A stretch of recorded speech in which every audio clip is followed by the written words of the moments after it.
नमस्कार, मैं हूं प्रदीप कुमार। आप देख रहे हैं पॉलिटिकल आइडिया। पॉलिटिकल आइडिया के आज के इस अंक में आप सभी दर्शकों का बहुत बहुत स्वागत है। मित्रों, तेजस्वी यादव ने एक बड़ी चुनौती दी है नीतीश कुमार को, और यह चुनौती का सिलसिला मित्रों, ये तो कल तो औपचारिक चुनौती दिया तेजस्वी यादव ने, जब तेजस्वी यादव भारत रत्न कर्पूरी ठाकुर की 38वीं पुण्यतिथि के अवसर पर आयोजित कार्यक्रम में मुख्य वक्ता के रूप में संबोधित कर रहे थे। लेकिन यह चुनौती देने का सिलसिला नीतीश कुमार और तेजस्वी यादव के बीच विधानसभा के बजट सत्र के समय से ही शुरुआत है। राज्यपाल के अभिभाषण पर धन्यवाद प्रस्ताव के दौरान ही तेजस्वी यादव और नीतीश कुमार के बीच वाद विवाद इतना बढ़ गया कि कई ऐसे कटु शब्दों का भी इस्तेमाल नीतीश कुमार ने तेजस्वी यादव के खिलाफ किया। न केवल विधानसभा में बल्कि विधान परिषद में भी नीतीश कुमार ने राबड़ी देवी के खिलाफ भी कई कटु शब्दों का इस्तेमाल किया। अब उन्हीं सवालों का जवाब तेजस्वी यादव ने इस कार्यक्रम में दिया और नीतीश कुमार को खुल्लम खुल्ला चुनौती दिया कि औकात है, अगर लगता है आपको नीतीश बाबू कि आप बहुत बड़े तिस्मार खां हैं और जनता तेजस्वी यादव को नहीं चाहती, तो चलिए चुनाव में फरिया लीजिए अकेली फरियाइए कि कौन कितना ज्यादा लोकप्रिय है। लालू यादव की लोकप्रियता कितनी है, तेजस्वी कितना लोकप्रिय है और नीतीश कुमार जी आप कितने लोकप्रिय हैं। मित्रों, हम सब देख रहे हैं कि अभी ठीक 3 महीना सरकार बने हुआ है बिहार में। नीतीश कुमार फिर से एक बार मुख्यमंत्री बने हैं। लेकिन एक बात तो सच है कि बिहार की राजनीति गठबंधन के दौर में है। आज से नहीं बल्कि 1990 से ही। मित्रों, 1990 अंतिम वो साल था, मार्च महीना तक, जब एक पार्टी की सरकार हुआ करती थी, कांग्रेस पार्टी की सरकार हुआ करती थी। उसके बाद जब 90 में विधानसभा के चुनाव हुए तो लालू यादव मुख्यमंत्री बने। तो जब लालू यादव मुख्यमंत्री बने तो जनता दल के पास बहुमत नहीं था। लालू यादव की पार्टी को एक तरफ बीजेपी का समर्थन था, दूसरी तरफ कम्युनिस्ट पार्टियों का समर्थन था। उन दिनों कहा जाता था रामो और बामो।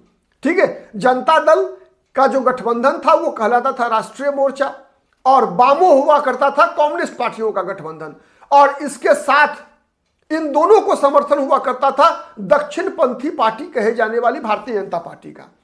तो लालू यादव जब पहली बार मुख्यमंत्री बने थे मित्रों, तो बीजेपी के सहयोग से बने थे, कम्युनिस्ट पार्टी के सहयोग से बने थे। लेकिन जब बीजेपी ने राम जन्मभूमि आंदोलन के दौरान लाल कृष्ण आडवाणी को लालू यादव ने गिरफ्तार किया, तो आडवाणी की गिरफ्तारी के विरोध में बीजेपी ने दिल्ली में विश्वनाथ प्रताप सिंह की सरकार और बिहार में लालू यादव की सरकार से समर्थन वापस ले लिया था।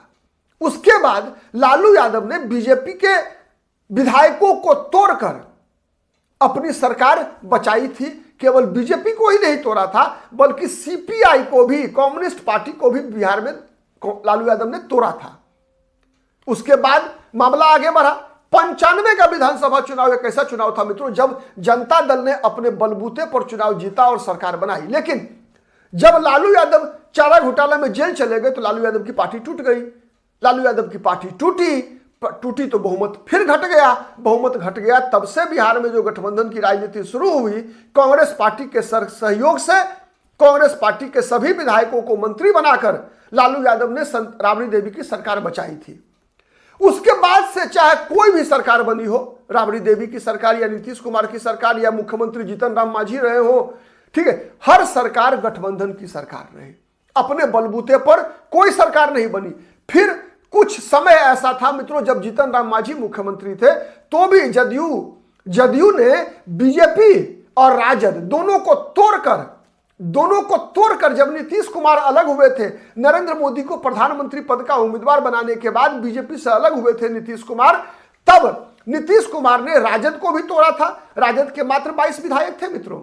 उन 22 विधायकों में से भी नीतीश कुमार ने विधायक को तोड़ लिया था, और बीजेपी के भी जो विधायक जीत कर आए थे 93 शायद, ठीक है, उनमें से भी नीतीश कुमार ने दल बदल करा लिया था। ठीक है, और उसके बाद सरकार बचाई थी। फिर जीतन राम मांझी मुख्यमंत्री बने थे। जीतन राम मांझी मुख्यमंत्री बने, फिर जीतन राम मांझी को हटाकर नीतीश कुमार बने। तो जब नीतीश कुमार बने तो फिर आरजेडी के सहयोग से बने। तो ये इतिहास रहा है। तो इसीलिए बिहार में कोई भी पार्टी चुनाव अकेले लड़ ही नहीं है। तो सवाल ये उठता है मित्रों कि नीतीश कुमार अगर स्वीकार भी कर ले, एक तो करेंगे नहीं, सवाल ये है सरकार चुनौती स्वीकार करेंगे भी नहीं। इसलिए नहीं करेंगे कि अब 5 साल के बाद बिहार में विधानसभा का चुनाव होना है, जितना बड़ा बहुमत है उतना बड़ा बहुमत को छोड़कर कोई क्यों सरकार बर्खास्त करेगा, भंग करेगा विधानसभा को, और केवल तेजस्वी यादव का चुनौती स्वीकार करने के लिए। लेकिन एक चुनाव ऐसा था मित्रों जब हर पार्टी को अपनी औकात का कुछ कुछ अंदाजा हुआ था, कुछ कुछ अंदाजा हुआ था कि लालू यादव कितने पानी में है, बीजेपी कितने पानी में है, जदयू कितनी पानी में है, ये सबको अंदाजा हुआ था। वो चुनाव कुछ हद तक, पूरा नहीं मैं कह रहा हूं, पूरा नहीं हुआ था, लेकिन कुछ हद तक वो चुनाव था 2014 का लोकसभा चुनाव। 2014 के लोकसभा चुनाव में क्या हुआ था मित्रों कि बीजेपी जदयू से अलग थी, नीतीश कुमार से अलग थी। नीतीश कुमार अलग से चुनाव लड़े थे, सेपरेट लड़े थे चुनाव, ठीक है। लेकिन कह सकते हैं बीजेपी के साथ भी कुछ छोटी पार्टियां थी, रामविलास पासवान की पार्टी, उपेंद्र कुशवाहा की पार्टी, मतलब 7 सीट लड़े थे रामविलास पासवान, 3 सीट लड़े थे उपेंद्र कुशवाहा और 30 सीट लड़ी थी भारतीय जनता पार्टी लोकसभा में। जदयू सबसे बुरी स्थिति हुई थी नीतीश कुमार की पार्टी की 2014 में, 28 सीट पर जमानत तो नहीं बचा था, ठीक है। तो इसीलिए मुझे लगता है कि अगर ऐसा कोई मौका होता भी, तब भी नीतीश कुमार में वो हिम्मत नहीं है 2014 के बाद कि नीतीश कुमार अकेले चुनाव लड़ने का साहस कर सके। थोड़ा सा जो भ्रम था नीतीश कुमार का ना, वो 2014 में टूट गया था जब नीतीश कुमार को लगा था कि बिहार में इतने लोकप्रिय हैं, प्रधानमंत्री बन सकते हैं। इसीलिए नीतीश कुमार ने नरेंद्र मोदी का विरोध किया था। हम आरजेडी में तीसरा मोर्चा खड़ा कर सकते हैं बिहार में, यह नीतीश कुमार को गुमान था। लेकिन जब 2014 लोकसभा सीट का परिणाम आया, जिसमें मात्र 2 सीटों पर जनता दल यूनाइटेड जीत पाई थी, 28 सीट पर जमानत जब्त हो गई थी, एक उम्मीदवार तो चुनाव से पहले ही भाग गए थे। आज जो AIMIM के प्रदेश अध्यक्ष है ना, ईमान, वो अख्तरुल साहब जो है वो जदयू के कैंडिडेट थे किशनगंज से, और जदयू के कैंडिडेट थे किशनगंज से, लेकिन उन्होंने अपना नामांकन वापस ले लिया था कांग्रेस पार्टी के उम्मीदवार मौलाना असरारुल हक के समर्थन में। मतलब मौलाना असरारुल हक के समर्थन में उन्होंने अपना नाम वापस ले लिया था अख्तरुल ईमान ने। तो केवल एक कह सकते हैं कि 2014 का चुनाव वो चुनाव था मित्रों जब नीतीश कुमार को अपनी औकात पता चल गई थी कि नीतीश कुमार तभी तक मुख्यमंत्री बन सकते हैं जब नीतीश कुमार या तो बीजेपी या आरजेडी के साथ होंगे। अकेले 2014 के चुनाव में यह स्थापित हो गया था कि अकेले चुनाव लड़कर बिहार में सरकार कोई नहीं बना पाएगा, न नीतीश कुमार, न राष्ट्रीय जनता दल और न बीजेपी भी नहीं। वैसे 2014 के चुनाव में सबसे ज्यादा फायदा बीजेपी को हुआ था। लेकिन एक बात याद रखिएगा कि बीजेपी के साथ उपेंद्र कुशवाहा और रामविलास पासवान थे और नरेंद्र मोदी का लहर था 2014 का। तब बीजेपी सबसे बड़ी पार्टी बनी थी बिहार में और 50% से अधिक लोकसभा सीट जीतने में कामयाब रही थी भारतीय जनता पार्टी। तो उसका कारण 2 था, एक तो रामविलास पासवान उपेंद्र कुशवाहा का साथ और दूसरा नरेंद्र मोदी का लहर 2014 में, ठीक है। लेकिन नीतीश कुमार का जो गुब्बारा था, जो लोकप्रियता का दंभ था, नीतीश कुमार का सुशासन बाबू का दंभ था, वो 2014 में नीतीश कुमार के सामने उजागर हो गया था। लेकिन एक और बात है मित्रों, आप कितना सहमत है कमेंट करके बताइएगा। क्या आरजेडी में वो मादा है कि आरजेडी अकेले चुनाव लड़कर बिहार में सरकार बना ले? यह भी एक बड़ा विषय है। अगर आरजेडी अकेले चुनाव लड़कर बिहार में सरकार बना ले, चूंकि आरजेडी भी या तो कांग्रेस के साथ लड़ती है गठबंधन से, वाम दल कांग्रेस आरजेडी के साथ है चुनाव में, ठीक है। तो अगर मान लीजिए वाम दल साथ छोड़ दे, कांग्रेस साथ छोड़ दे, तो क्या आरजेडी में वो ताकत है कि अकेले वर्तमान में भारतीय जनता पार्टी का मुकाबला कर सके, जदयू का मुकाबला कर सके?